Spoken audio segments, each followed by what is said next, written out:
A Nick Brothers production.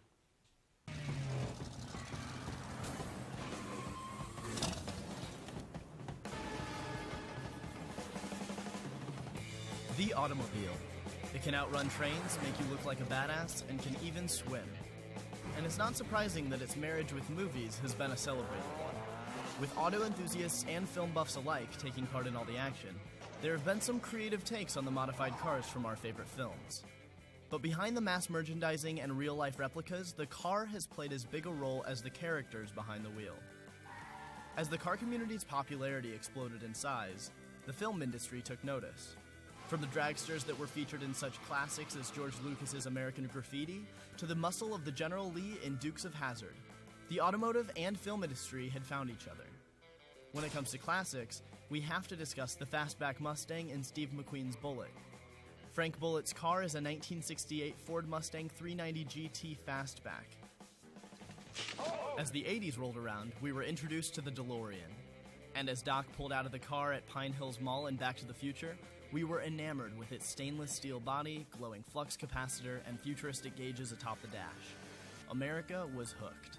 Just overnight, the DeLorean DMC-12 would go from junkyard accessory to cult collectible.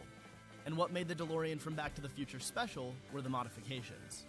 The plutonium-powered engine, the rapid fire of the flux capacitor, and of course, hitting 88 miles per hour could propel you backward or forward in time. Iconic cars would appear in the years following. With the reinvention of the Batmobile and Tim Burton's take on the story, we were witnesses to what limits the film industry was willing to soar past to innovate the car. However, the Batmobile would evolve along with the change in directors. Most notably once Christopher Nolan's Batman came around in 2005. And with his franchise reboot came the Tumbler.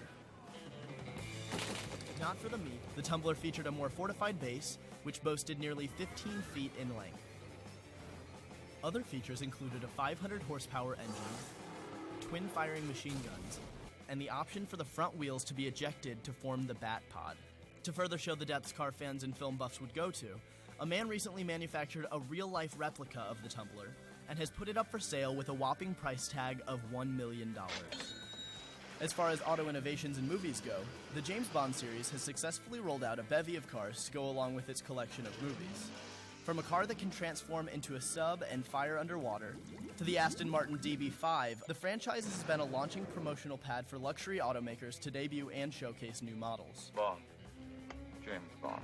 The same can be said for the Transformer franchise, which re-unveiled the Camaro after a 7-year hiatus. When it comes down to a more modern take on the car, no franchise has recently addressed the needs of fans more than the Fast and Furious franchise.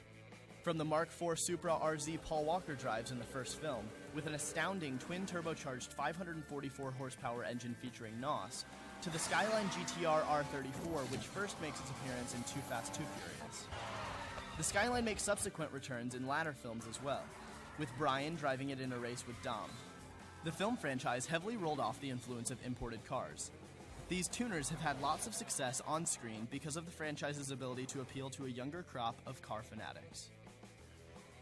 So, where do we go from here?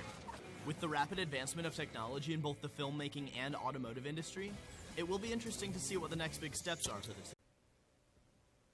The film and auto industry have collaborated for many decades. They have used many types of cars in their films.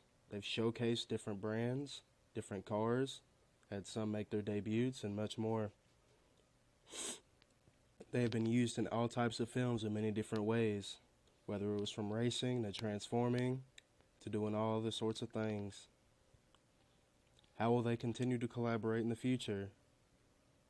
How will the cars continue to be used? And what cars will be used?